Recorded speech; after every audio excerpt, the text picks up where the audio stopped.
செய்தி ஒன்றோடு உங்களை இணைத்துக் கொள்கின்றோம். இஸ்ரேல் பிரதமர் பெஞ்சமின் நெதன்யாகு தன்னுடைய ஆட்சி அதிகாரத்தை இழக்கும் தருணத்திற்கு வந்திருக்கிறார். அதன் அடிப்படையிலே நெசட் இஸ்ரேலினுடைய பாராளுமன்றத்தில் இருக்கக்கூடிய மொத்தம் 120 சபைகளில் ஆசனங்களிலே பெஞ்சமின் நெதன்யாகுவினுடைய அரசாங்கத்துக்கு 68 ஆசனங்கள் இருந்தன. இப்போது அதனுடைய 2 முக்கிய கூட்டணி கட்சிகள் விலகுவதாக திடீர் அறிவிப்பை செய்ததனால் 50க்கும் குறைவாக அந்த ஆசனங்கள் மாறியிருக்கின்றன. ஆகவே ஆட்சி செய்வதற்கு 60 ஆசனங்கள் குறைந்தது அளவு தேவை. 61 ஆசனங்கள் இப்போது இருப்பது 50 ஆசனங்கள். ஆகவே பெஞ்சமின் நெதன்யாகு இன்னும் ஓரிரு தினங்களில் தன் பிரதமர் பதவியை இழப்பார் என்பது இப்போது உறுதிப்படுத்தப்பட்டிருக்கிறது. அது தொடர்பான விரிவான தகவல்களை வழங்குவதற்காக இணைந்து கொள்கிறோம். இஸ்ரேல் அரசாங்கத்திலே பிரதான இடம் வகிக்கக்கூடிய 2 கட்சிகள், ஒன்று அல்ட்ரா டாக்ஸ் ஜோயிஸ் என்று சொல்லக்கூடிய யூடிஜே என்ற கட்சி, அதே போல் ஷாஸ் என்று சொல்லக்கூடிய கட்சி. இந்த 2 கட்சிகளும் மிக முக்கியத்துவம் வாய்ந்த கட்சிகளாக பார்க்கப்படுகிறது. நேற்று முன்தினம் நள்ளிரவு திடீரென யூடிஜே தான் அரசாங்கத்திலிருந்து விலகிக் கொள்வதாக திடீர் அறிவிப்பை செய்திருந்தார்கள். இந்த நிலையில் ஷாஸ் இன்று நள்ளிரவு, இந்த ஒளிப்பதிவு இடம்பெறுவது செவ்வாய்க்கிழமை அதிகாலை 3:53 மணிக்கவும் புதன்கிழமை அதிகாலை 3:53க்கு. ஆனால் இந்த அறிவிப்பு வந்தது செவ்வாய்க்கிழமை நள்ளிரவு. ஷாஸ் கட்சி தெரிவித்திருக்கிறது, நாங்களும் அரசாங்கத்திலிருந்து விலகிக் கொள்கிறோம் என்று. அதன் அடிப்படையில் இதற்கு பிரதான காரணமாக இருந்தது நேற்று முன்தினம் அந்நாட்டு பாராளுமன்றமான நெசட்டிலே சமர்ப்பிக்கப்பட்ட நெசட்டினுடைய மிக முக்கியமான ஒரு மனு தாக்கல் செய்யப்பட்டிருந்தது. ஒரு சட்டமூலம், சட்ட வரைவு, இராணுவம் தொடர்பான ஒரு சட்ட வரைவு. அதிலேயே ஏற்றுக்கொள்ளப்பட்டிருந்த ஏற்கனவே அதாவது ஒப்புதல் அளிக்கப்பட்டிருந்த விடயங்கள் மாற்றி அமைக்கப்பட்டிருக்கின்றன என்று காரணம் காட்டி நெசட்டினுடைய வாக்களிப்பிலிருந்து அல்லது நெசட்டில் இந்த மனுவுக்கு ஆதரவு கொடுப்பதிலிருந்து இஸ்ரேல் பாராளுமன்றமான நெசட்டிலே தாங்கள் ஆதரவை விலக்கிக் கொள்வதாக யூடிஜே அறிவித்திருந்தது. இப்போது நீங்கள் பார்த்தீர்கள் என்றால் இஸ்ரேல் பிரதமராக பெஞ்சமின் நெதன்யாகு அவருடைய கட்சியான லிக்குட் கட்சி தனித்து ஆட்சியில் இல்லை. அதனை நீங்கள் புரிந்து கொள்ள வேண்டும். மொத்தம் 120 ஆசனங்களிலே 68 ஆசனங்களில் கூட்டணி கட்சிகளினுடைய ஆசனங்கள் அதிகம். இதில் நீங்கள் எடுத்துக்கொண்டிருந்தீர்கள் என்றால் இப்போது மொத்தமாக யூடிஜே கட்சி விலகியதால் 7 ஆசனங்கள் இல்லாமல் போயின.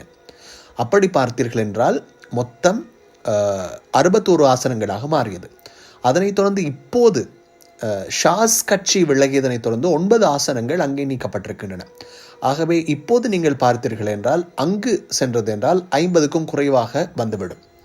ஆகவே அந்த ஆசனங்களோடு சேர்த்து பார்த்தீர்கள் என்றால் இப்போது 61 ஆசனங்கள் தேவை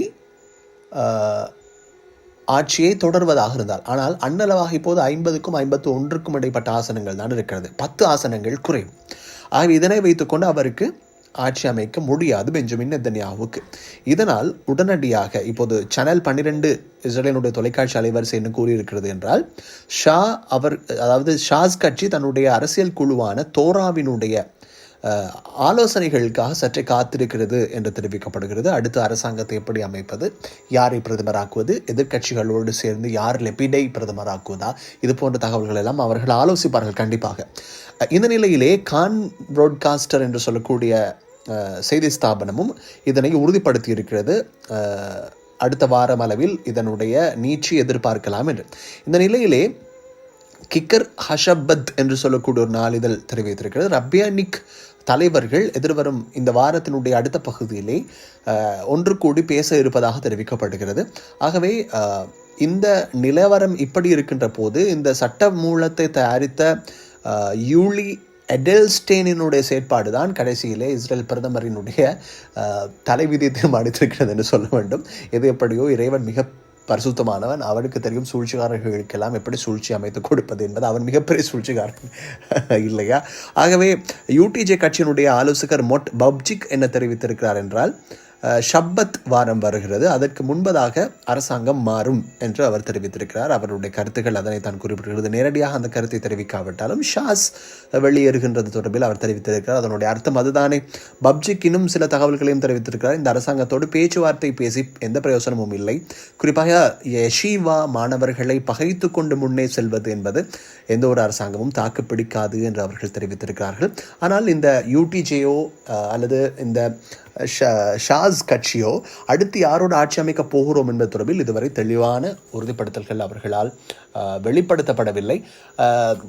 என்ற போதிலும் கூட பெரும்பாலுமே யார் லெபிட் தலைமையிலான எதிர்க்கட்சிகளோடு இவர்கள் பெரும்பாலும் ஒன்றிணைய வாய்ப்பு இருக்கிறது என்று சொல்லப்படுகிறது.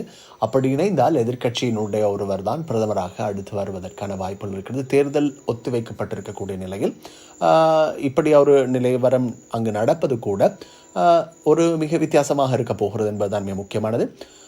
அதில் இன்னொரு விடயத்தையும் நாங்கள் இங்கே சுட்டி காட்ட வேண்டும். இஸ்ரேலுக்குள்ளால் மக்களும் போராடி கொண்டிருக்கிறார்கள் இல்லையா? அரசாங்கம் வெளியேற வேண்டும், பெஞ்சமின் நெதன்யாஹுனுடைய ஆட்சி முடிவுற வேண்டும் என்று அப்படிப்பட்ட ஒரு சந்தர்ப்பத்தில் இந்த விடயம் இடம்பெறுவது என்பதுதான் மிக முக்கியமாக இருக்கிறது. எதேவாறாக இருந்த போதிலும் இப்போது இஸ்ரேலினுடைய பிரதமர் போரை முன்கொண்டு சென்று தன்னுடைய ஆட்சியை பாதுகாத்துக் கொள்ள முயன்றவர் கடைசியில் போருக்கான சட்டமூலத்தை பாராளுமன்றத்தில் கொண்டு வருகின்ற போது ஆட்சி அதிகாரத்தை இழக்கிறார் என்பதுதான் மிக முக்கியமானது. தொடர்ந்து மறைந்த நீங்கள் அன்பான நேயர்களே.